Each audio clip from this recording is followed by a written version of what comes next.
안녕하세요. 바이블 지수 네 번째 시간입니다. 오늘은 토픽 7과 그리고 8, 일곱 번째, 여덟 번째에 대해서 나눠볼 텐데요. 토픽 7은 어떻게 신뢰받는 조직을 만들까라는 주제로 내용이 시작됩니다. 일단 이 신뢰라는 것이 굉장히 요즘 사회에서는 중요하죠.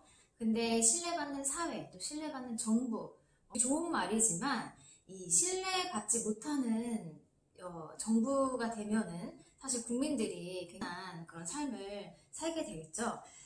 근데 성경도 마찬가지로 이런 약속이 바탕이 된 책이라고 볼 수 있습니다. 성경은 약속과 계약에 관련된 책으로요. 일단 구약은 약속을 하는 책입니다. 그리고 신약은 그 약속을 이행하는 책이라고 나와 있는데요. 구약은 올드 테스트먼트, 또 신약은 뉴 테스트먼트라고 해서 이 테스트먼트라는 게 계약, 또 뭐 이런 약속, 이런 거를 의미하기 때문에 이 성경 자체가 마치 계약서와 같은 역할을 한다라는 것을 살펴볼 수 있습니다.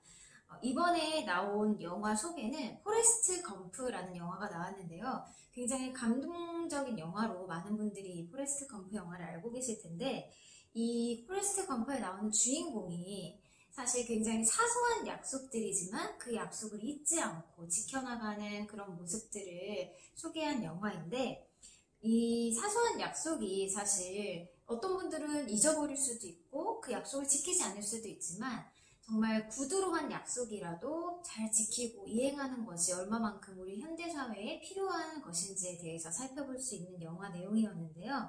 그러면 이 계약의 법적 효력에 대한 내용에 대해서 이 변호사분 또 평론가분이 또 열심히 토론을 하시는데 성경은 법률적인 요건이 충족된 계약서라는 그런 결론이 나옵니다.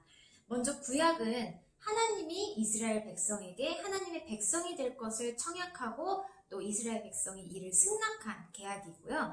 신약은 예수님이 믿는 사람들에게 청약하고 또 그것을 승낙한 내용이 담겨있기 때문에 성경은 법률적인 요건이 충족된 계약서라는 결론이 나왔습니다.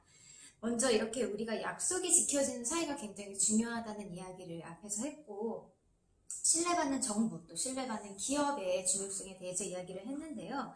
이 약속을 지키기 위한 성경에서의 내용도 저희가 한번 살펴보면, 먼저 첫 번째는 장기적인 계획을 했다는 것입니다.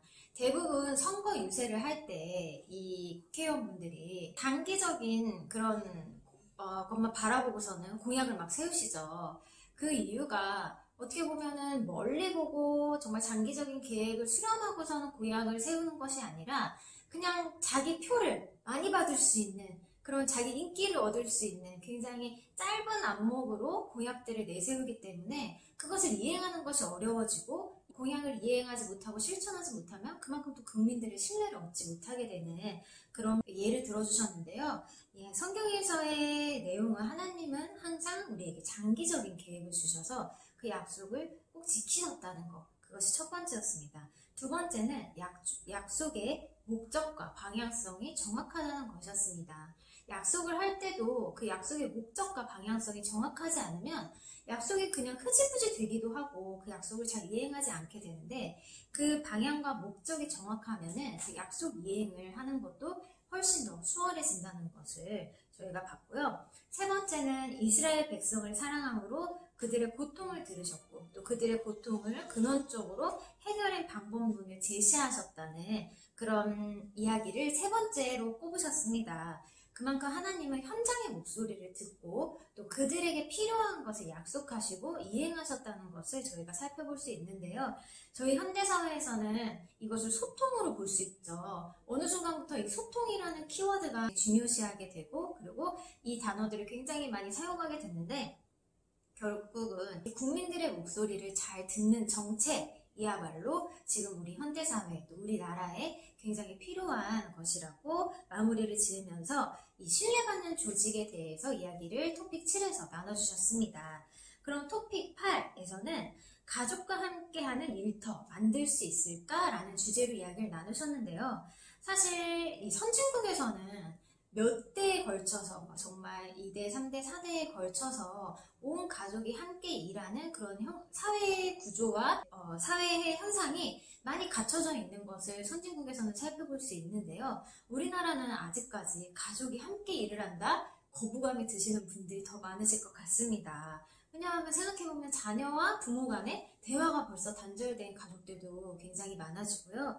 그리고 이렇게 가족 해체가 점점 늘어나고 있고 그 속도가 빨라지고 있다는 그런 사회 현상을 문제점을 삼으시면서 인간 사회의 기초 단위인 가족이 건강하고 또 사회 구성원으로서의 역할을 잘 해줘야지만 그 사회가 훨씬 건강한 사회가 되고 발전적인 사회가 될 수 있다는 것을 이야기를 하셨는데요. 예수님 또한 가족을 굉장히 중요시하셨다는 것을 저희가 살펴볼 수 있는 부분이 있습니다. 바로 예수님이 십자가를 진 이유인데요. 그것이 바로 인간의 죄와 채무를 해결하기 위함이었습니다. 근족은 가까운 가족을 상징하는데요. 가족을 위해서 예수님이 희생하신 것이라고 볼 수 있다고 이 책에서는 이야기를 해주셨습니다. 결국 우리가 다 하나님의 아들이요, 하나님의 자녀요, 또 저희가 주님 안에서 한 가족이라고 이야기를 하잖아요. 그런 저희의 죄를 대신해서 예수님이 희생하셨다는 것, 그것을 이 가족이라는 울타리로 묶어서 책에서 이야기를 해주셨거든요. 그래서 성경에서의 가족도 이 사회의 가장 근간이 되는 그룹으로 표현을 하고 있는 것이 바로 아담과 하와를 예를 들어주셨습니다. 아담과 하와가 한 가정을 이루면서 사회의 기초를 이루게 되고, 그리고 그 가정이 무너지면 그래서 결국 사회가 무너지게 된다는 것을 바로 어떻게 보면 인류의 시작인 아담과 하와를 통해서 가족에 대한 그런 출발점을 저희에게 설명을 해주셨는데요. 한국 같은 경우는 점점 비혼율이 증가하고 있고 그리고 출산율은 감소하고 있는 상황입니다. 그러한 문제들을 해결하기 위해서 두 가지를 제시를 해주셨는데요. 첫 번째는 가족 중심의 문화가 형성되어야 한다라고 이야기를 하셨습니다.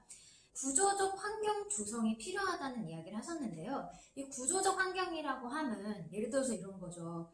집과 출퇴근 장소가 너무 멀어서 퇴근을 하고 집에 오면 아빠가 녹초가 돼서 자녀들과 함께 보낼 수 있는 시간 자체가 없는 거예요. 그러한 체력도 없고.